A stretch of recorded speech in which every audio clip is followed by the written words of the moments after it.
नमस्कार दोस्तों, उत्तर प्रदेश का बलिया जनपद और बलिया शहर से सटे जमुआ गांव, जहां है हेरिटेज स्कूल। और इस हेरिटेज स्कूल में बच्चों का गजब का है उत्साह। आज बात होगी हमारी आंचल सिंह से, जो इस विद्यालय की प्रिंसिपल हैं। क्या उनका लक्ष्य होता है, क्या उनका टारगेट होता है बच्चों के प्रति, आइए बात करते हैं। प्रिंसिपल से बात होगी आंचल सिंह से। मैम नमस्ते। आइए बात करते हैं आंचल सिंह से कि क्या है हेरिटेज स्कूल की अगला प्लान। उस प्लान में बच्चों को किस तरीके की मिलेगी शिक्षा और क्या होगी स्कूल की व्यवस्था, किस तरीके से बच्चे अपने आप को तैयार कर रहे हैं और टीचर किस तरीके से उन पर मेहनत कर रहे हैं। बात होगी आंचल सिंह से। मैम, रिजल्ट भी तो आया होगा, अच्छा खासा रिजल्ट आया होगा बच्चों का। Yes, sir.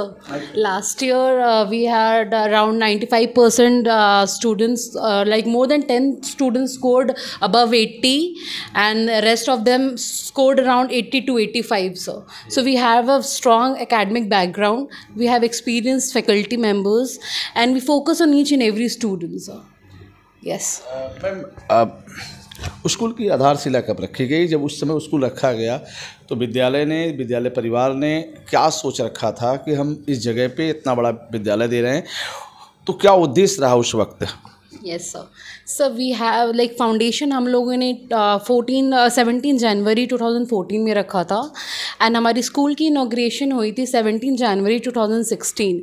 So we had like an idea कि most of the like in Balia we don't get so much of faculties, so much of facilities over here. So the main purpose of opening the school was to give them quality education.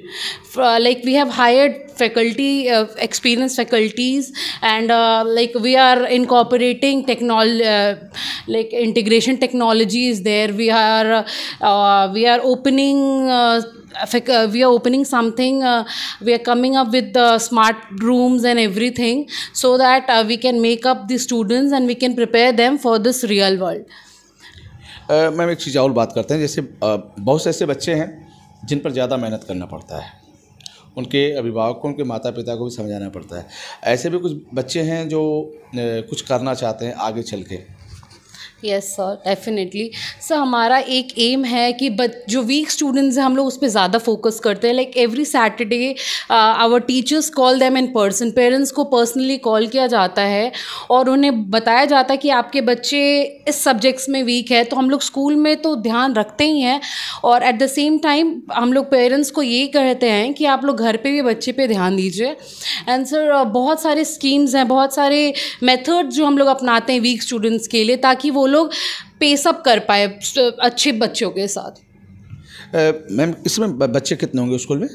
So we have nearly about 20 to 100 students. Actually we started with 500 students, but today we have around 20 to 100 students by the grace of God. अरे कुछ ऐसे बच्चे होते हैं जो अपने मन की इच्छा रखते होंगे कि जैसे मुझे डॉक्टर बनना है, इंजीनियर बनना है, IAS बनना है, PCS बनना है। तो ऐसे बच्चों पे जब टीचर कैच करते हैं कि बच्चों का माइंड बड़ा तेज काम कर रहा है, तो क्यों ना और इस पर बच्चों पे ज़्यादा मेहनत करें। तो इस तरह के बच्चे आते हैं क्या विद्यालय में, या कुछ है? Sure sir. सर रिसेंटली हम लोगों ने करियर काउंसलिंग कराया था, जिसमें like the team from Delhi has come, and the main focus was on that students only, so that to provide them a guidance in careers, like for what career options they can choose in near future, because they have a strong academic background. So based on that student we have arranged a counseling, so that the members in that counseling can guide them for future paths, like for the career options they can choose.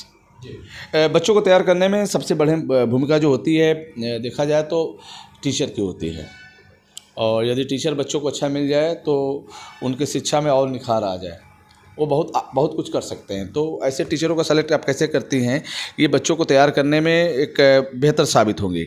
So we have a selection panel. Like we have, I basically sit in the selection panel. Along with me, Pandey sir is there who is an experienced teacher.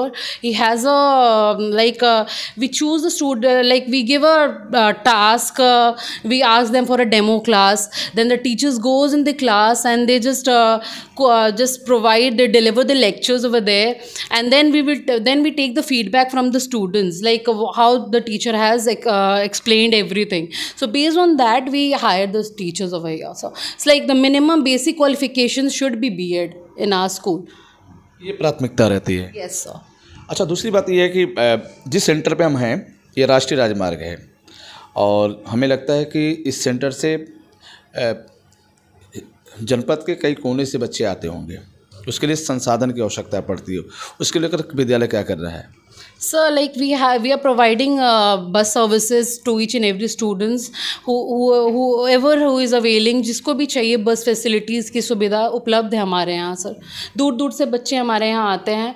Like waste में देख लिया जाए तो इधर क्या बोलते हैं sir, waste में, ईस्ट में बोल दिया तो बैरिया, वेस्ट में फेफना, ये सब से बच्चे आते हैं। जिले के हर कोने से आते हैं। अच्छा, मौसम के हिसाब से बात करते हैं। मौसम अब चूँकि आ रहा है, सामने गर्मी का मौसम है और गर्मी के मौसम में अभिभावक और बच्चे, अब देखा जाए तो टीचर काफ़ी चिंतित रहते हैं कि बच्चों को सही समय पे उसको लाया जाए और सही समय से सुरक्षित पहुंचाया जाए। इसको लेकर विद्यालय शुद्ध पेयजल को लेकर बात करें, क्लास में बात करें, स्वच्छता पे बात करें, इस पर कैसा फोकस करता है स्कूल?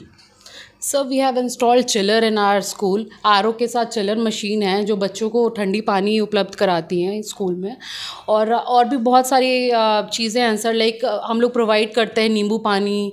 गर्मियों के दिन में मैक्सिमम डेज़ पे हम लोग बच्चों को, जब डिस्पर्सल होता है, छुट्टी होती है, तब हम बच्चों को पिलाते हैं। जी, पानी है। बच्चों को मेडिसिन की जब आवश्यकता पड़ती तो कैसे सलाह लेते हैं? अगर कुछ अचानक किसी की तबीयत खराब होती है, पहले सूचना किसको देती? सर पहले तो प्रिंसिपल मैम के यहाँ आते हैं, फिर प्रिंसिपल मैम के यहाँ, फिर हमारे यहाँ एक मेडिकल फैसिलिटीज़ भी अवेलेबल है। लाइक सिक रूम बना हुआ है, उसमें बच्चे को बैठाया जाता है, मेडिसिन वगैरह जो भी चाहिए होता है उन्हें हेल्प किया जाता है। तो आगे का लक्ष्य क्या है स्कूल का, हेरिटेज का? Sir like we need to capture rest of the areas.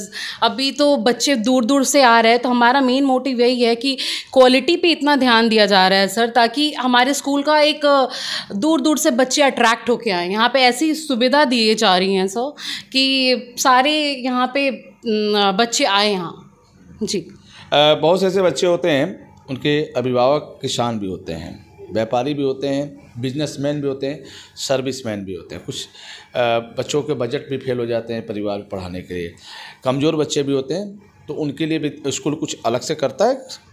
Sir we have affordable fee structure.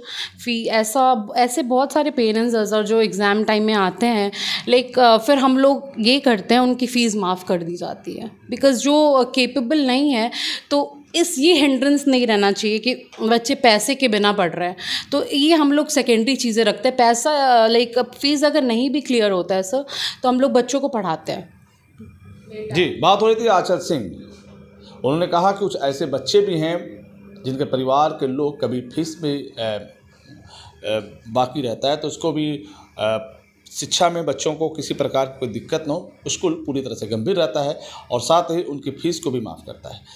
ये विद्यालय है जमुआ के पास, जिसे हम कहते हैं हेरिटेज स्कूल। आज हमारी बात हो रही थी आशा सिंह से, उन्होंने बताया है कि विद्यालय विकास के पथ पर और शिक्षा की तरफ अग्रसर हो रहा है बहुत तेज़ी से। और बात करें जिले के हर कोने से स्कूल में बच्चे की संख्या देखी जा रही है। संसाधनों का भरपूर है, अपने यहाँ लैब है और तमाम चीज़ें हैं जिसको लेकर बच्चे काफ़ी सीख रहे हैं, आगे बढ़ रहे हैं। फिर हम आपसे जुड़ेंगे। नमस्कार।